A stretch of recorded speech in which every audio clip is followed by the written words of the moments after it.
आखिरकार सीए लागू हो गया है, तो क्या लगता है क्या माहौल होने वाला है? लेकिन सीए लागू कर दिया इन्होंने, ठीक है, लेकिन उसका बेनिफिट क्या मिलेगा? सीए और एनआरसी की जो ये लागू करने वाली है, सबसे ज़्यादा इसकी दिक्कत आती है आसाम में। आसाम के लिए ये चीज़ लागू करी थी। आप आज से पहले कह रहे हो कि 70 साल पुराने 60 साल पुराने कागज़ लेके आओ।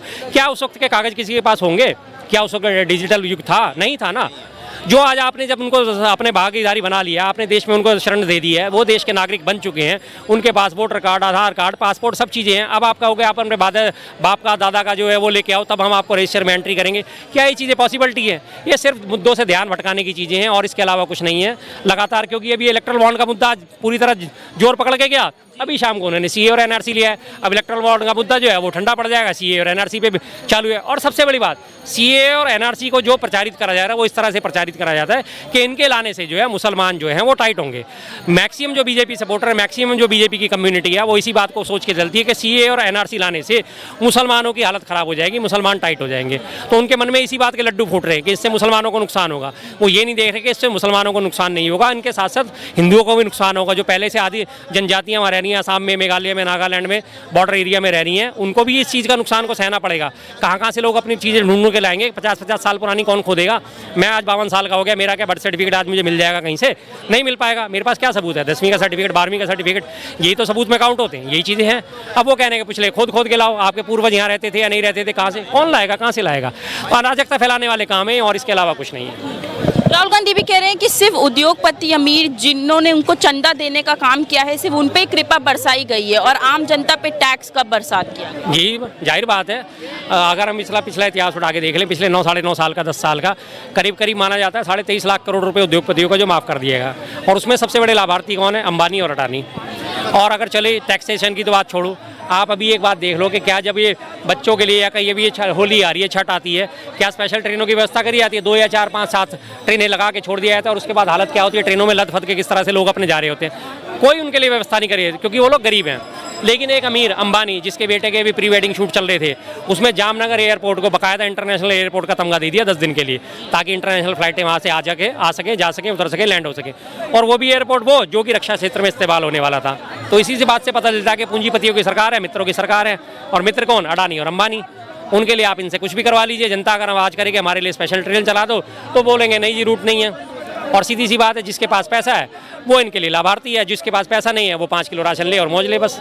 उसके अलावा इनके लिए कोई वो नहीं है विकास का रोड मैप।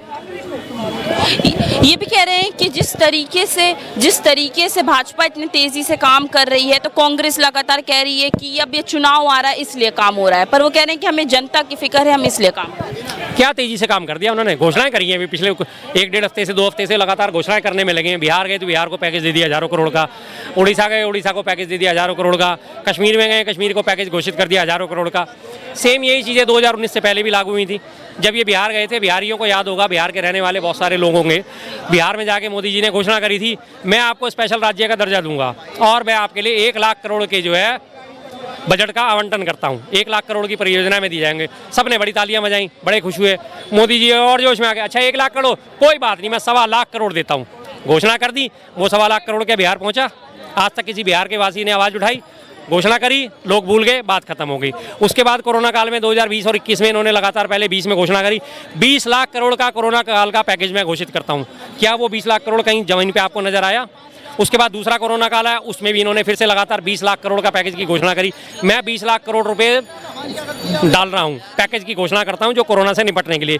किसी को कहीं जमीनी स्तर पे कुछ काम दिखा? लाखों लोगों की लाशें इस तरह से बिना कफन के उनको दफन करना पड़ा, गंगा में लाशें बहाई। क्या वो 20 लाख करोड़ में से इन्होंने किसी को मुआवजा दिया? जो कोरोना काल में मरने वाले थे उनको 4-4 लाख मुआवजे का प्रावधान था, क्या किसी को दिया? सबको ये कह दिया किसी की हार्ट फेल होने से मृत्यु हुई है, किसी की सांस रुकने से मृत्यु हुई है, किसी की मल्टीपल ऑर्गन फेल हो गए, लेकिन कहीं भी मृत्यु के कारण में ये नहीं लिखा गया कि ये कोरोना से मरा, क्योंकि कोरोना से मरने पर लिखने में 4 लाख रुपए का मुआवजा देना पड़ता। मुआवजे की घोषणा क्या करी? कहीं किसी को 50,000, कहीं किसी को 25,000, किसी को मिला, किसी को नहीं मिला। और उसमें भी पहले पूरा साबित करो कि तू वास्तव में कोरोना से ही मरा था। कैसे साबित करेगा आदमी? जब डॉक्टर ने डिक्लेयर कर दिया कोरोना, तो कोरोना था ही क्या? रेस्पिरेटरी फेल करने का, फेफड़े खत्म करने का, हार्ट फेल करने का, यही तो कारण थे। लेकिन मृत्यु में कारण क्या लिखा है? फेफड़े फेल हो गए, हार्ट फेल हो गया इसलिए मर गया, लेकिन कोरोना नहीं लिखा। तो घोषणाएं, लफाजी घोषणाएं दिए जा रहे हैं, लगातार करे जा रहे हैं। अब हर जिस स्टेट में जाएंगे जहाँ इन्हें दिखेगा कि मेरा वहाँ पे पैकेज मुझे मिलता नजर आ रहा है, वहीं ये भागे भागे जाएंगे, घोषणा कर देंगे और निकल लेंगे। अब घोषणा जमीन पे कब उतरेंगी उसके लिए फिर देखना पड़ेगा। आओ इसका पता लगाएं।